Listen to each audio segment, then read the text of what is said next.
Voilà, bonjour M. Ndiaye. Vous êtes le chef des services départemental de la pêche continentale. Hein? Alors, nous sommes venus vous voir ce matin parce qu'on a assisté hier à un phénomène qu'on ne voit pas souvent au niveau du fleuve Sénégal, en tout cas au niveau de la station de Bakel, et d'après nos renseignements aussi, depuis Dioguntourou, depuis Balou jusqu'à Bakel, c'était le même cas. Nous avons vu des gens hier ramasser des poissons avec leurs mains, et de gros poissons, et de toutes les espèces. Moi, j'ai vu des espèces que je n'ai pas vues depuis que j'étais enfant, depuis ma tendre enfance. On a vu des capitaines de toutes les variétés. Alors, notre question, M. Ndiaye, c'est est-ce que c'est un phénomène qui arrive souvent, qu'on peut expliquer scientifiquement, ou est-ce que c'est un phénomène naturel? Est-ce qu'il y a des signaux qui peuvent nous dire que cette année, il y aura ce phénomène-là? Et quels sont ces signaux-là? Et si le phénomène est connu du service des pêches, comment il s'appelle? Merci. Voilà, merci beaucoup, M. Salman. Ce phénomène que nous avons assisté hier, bon, moi je dis que c'est la deuxième fois que je vois ça. La première fois c'était l'année passée et cette année-ci. Bon, l'année passée, quand on avait vu ça, on était parti à Manayel. On a interviewé des gens là-bas. Mais il y a des vieux qui nous ont dit que ces poissons-là viennent du Mali. Il y a des mares là-bas, des marigots.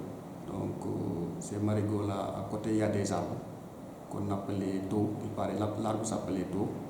Ces arbres-là, quand il y a un vent qui est un peu fort, les feuilles-là tombent dans l'eau et ces poissons-là, s'ils mangent ça, ils vont perdre connaissance et ils vont suivre le fleuve jusqu'à arriver à ce niveau.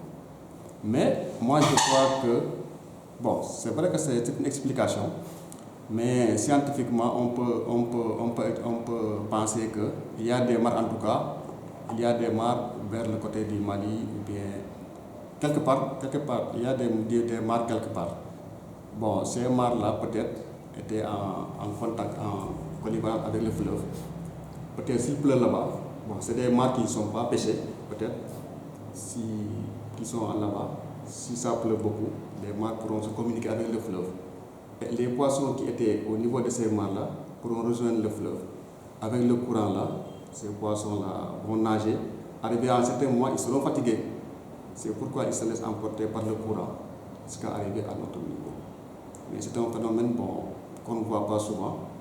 Donc il n'y a pas aussi d'études scientifiques qui peuvent dire que telle ou telle année on peut voir ce phénomène-là. Donc peut-être c'est un phénomène qu'on voit de temps en temps. Donc il y a beaucoup d'explications, mais en tout cas moi ce que je retiens, je crois qu'il y a des mares au niveau du Mali qui ne sont pas exploitées. Les poissons restent là-bas, ils pourront se reproduire. Les poissons se reproduisent là-bas, ils auront le temps de se grandir. Si toutefois qu'ils sortent de leur milieu, parce qu'au niveau des mares, l'eau ne bouge pas, l'eau est stagnante. Donc au niveau du fleuve, comme il y a le courant, les poissons n'ont pas habitué à se déplacer. Donc avec ce courant-là, ils pourront être fatigués et pourront se laisser emporter par les courants. Je crois que c'est ça le phénomène que nous avons vu hier. Merci. Bon, là, alors, il y a, tout de suite, nous avons interrogé un pêcheur. Il a tiré la sonnette d'alarme. Il dit, vu la manière avec laquelle on a pris des poissons, le volume, on a pris beaucoup de poissons, on peut s'inquiéter à l'avenir parce que la population sera réduite et on va vers une carence de poissons à l'avenir. Ces phénomènes-là créent quand même des ruptures parce que les poissons ils sont évanouis, d'autres vont agoniser, d'autres vont mourir. La prise est énorme. Donc ça va réduire un peu la population et on peut aller vers des pénuries de poissons.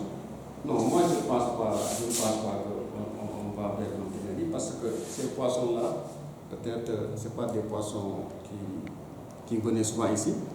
Donc au contraire, il y a certains qui restent, il y a certains poissons qui vont rester, on ne va pas tout pêcher.